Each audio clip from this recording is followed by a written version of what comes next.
Welcome to the Big Movie Mouth Off. We're here at Broovy Cinema Pub today. We are sponsored by Big Shiny Robot, which is your home for news of geeky news, movies, books, comic books.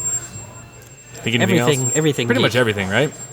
My name is Jimmy Martin with Slug Magazine. And I'm Jeff Weiss with MSN Entertainment. Today we will be reviewing Danny Boyle's new film, 127 Hours, which stars James Franco as Aaron Ralston, the man who was a outdoor enthusiast who got trapped in a canyon in Moab, Utah, just outside Moab, Utah, and had his arm pinched against a boulder and was stuck for 5 days.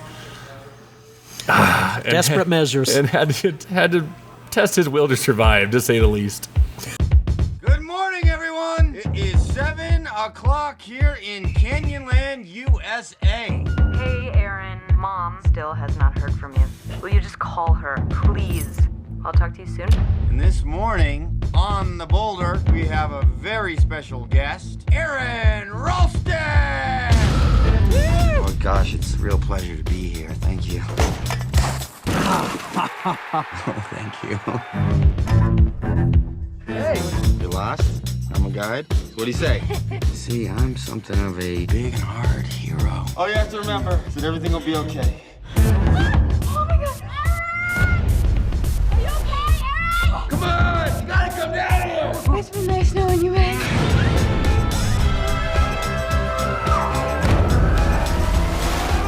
I can do everything on my own. See ya! Bye. I don't think we figured in his day at all. Hey there, Aaron. Is it true you didn't tell anyone where you were going?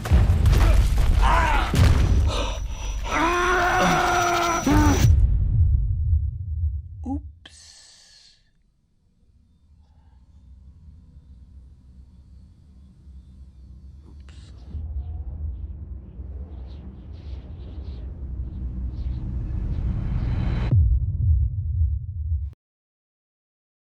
This was one of the more fun experiences I've had watching a film with my fellow critics. We saw it in a critics-only screening, and spoiler alert, if for anyone who doesn't know Aaron Ralston's story, he had to amputate his arm, his right arm, to get himself to get out of the canyon.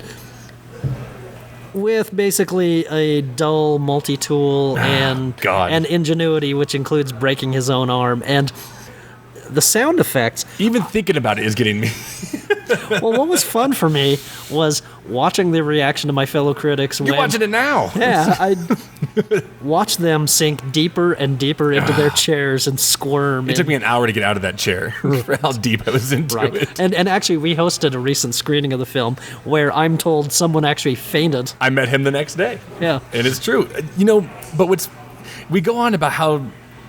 I don't want to use the word disturbing. I mean, it happened. I mean, it's not something that was made up. That's what's so incredible about this story. And Danny Boyle does not visually. There is blood, yes. Right. It's not done gruesome Saw style. His sound design in this film is unbelievable. And the people, the Foley artists who did the sound effects deserve special credit, because in most movies, when there's a bone breaking, they'll use something like a carrot or celery. Celery and sticks. I'm convinced they used cadaver bones because I don't think people donate their body for Foley art. Yeah, because that's the most vivid bone breaking noise I've heard in a film. But Boyle. Well, I'll talk about Boyle in a second, but Franco, my God, okay.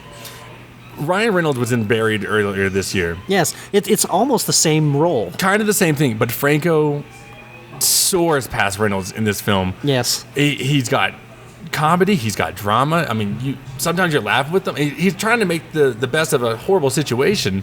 Yes, and at one point he's almost consigned that he's going to die. Yeah. And it's a point at which James Franco carries a scene with his expression because nothing is said. Nothing, and even in what happened in the real situation is that Aaron Ralston had a video camera with him and filmed himself, basically saying goodbye. And Franco, recaptures these moments, and they are just heartbreaking. Yeah, he is riveting. If you were not a James Franco fan before, you will be after this movie. A bit of meteorite, 1 billion years ago. They're in space. It's been waiting to come here. Right here. moving towards it my whole life. The minute I was born, every breath I've taken, every action has been leading me to this crack on the Earth's surface.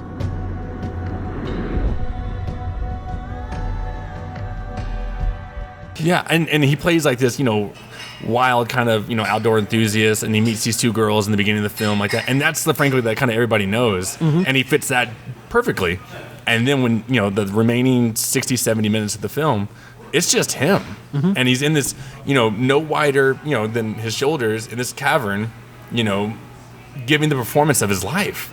And if he will be nominated, I'm not kidding about that. Oh, there's no doubt in my mind. And I would not be shocked if he won it based on what I've seen so far this year. I mean, because it is something that most actors I don't think could do. This marks 24 hours of being stuck. I've been chipping away. Want to keep warm than anything. I have about 150 milliliters of water left, which should keep me alive till tomorrow night, if I'm lucky. So that's it. Mom, Dad, I haven't appreciated you as I know that I could. I love you guys, and I'll always be with you.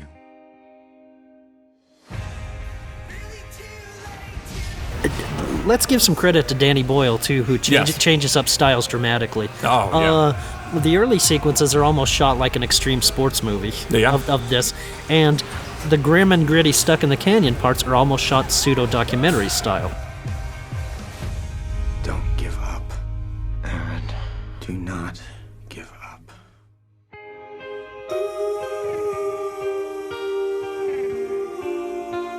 And what I love, I didn't even think about Danny Boyle in this fashion until after this film.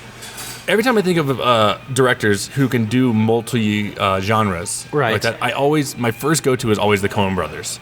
Because they can hit everything, comedy, drama, kind of horror, thriller. Right. I never think of Danny Boyle, but I really should. Because this is just another addition to his lineup that...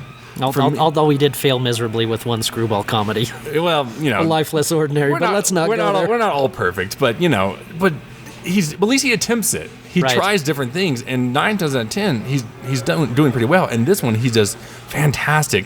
And the other thing that I loved about this film that I know will get accolades too is the cinematography. Yes. Shot down in it was all shot in Utah, down in Canyonlands, and just the beautiful scenery that they get down there, and we had actually had a time to speak with Danny Boyle, and he said that the sound design, they actually went down there just to capture wind, would sit out in the middle of the desert and capture wind. Like, that's how enveloped they were, Right, that's engrossed in this attention to film they were. detail. Oh God, I mean, amazing, absolutely stunning. If this does not win Best Sound Oscars, I'll be shocked. I mean, I may oh, go Hulk God. on their asses. If you can make an entire audience react the way they do, then with sound, I mean, you've nailed it. And I should say this: we're talking how gruesome the moment it is. It's not Saw style. It's not gory, No. and that should not prevent anyone from seeing the film. See, well, and what I loved about it is because the entire film, it's not really suspenseful, and it's not, it's anticipation. Right. Waiting for this, because everybody knows what's going to happen. You go into this film, the entire story. It wouldn't be told otherwise. But when it happens, you're almost like, I don't want to say cheering, but you kind of are. I mean, like, Yeah. And it's not, not to ruin the film for anybody, but I mean, if you haven't known the story going into it, sorry. But that's lived. He lived. But just there's these motivational movies that come out, every once in a while that just hit the mark, and this one just blows it out of the water. Yeah, this is exceptional for the performance, for the sound design. 3.5 stars for me. For me, it was an absolutely perfect film. I'm giving it 4 stars.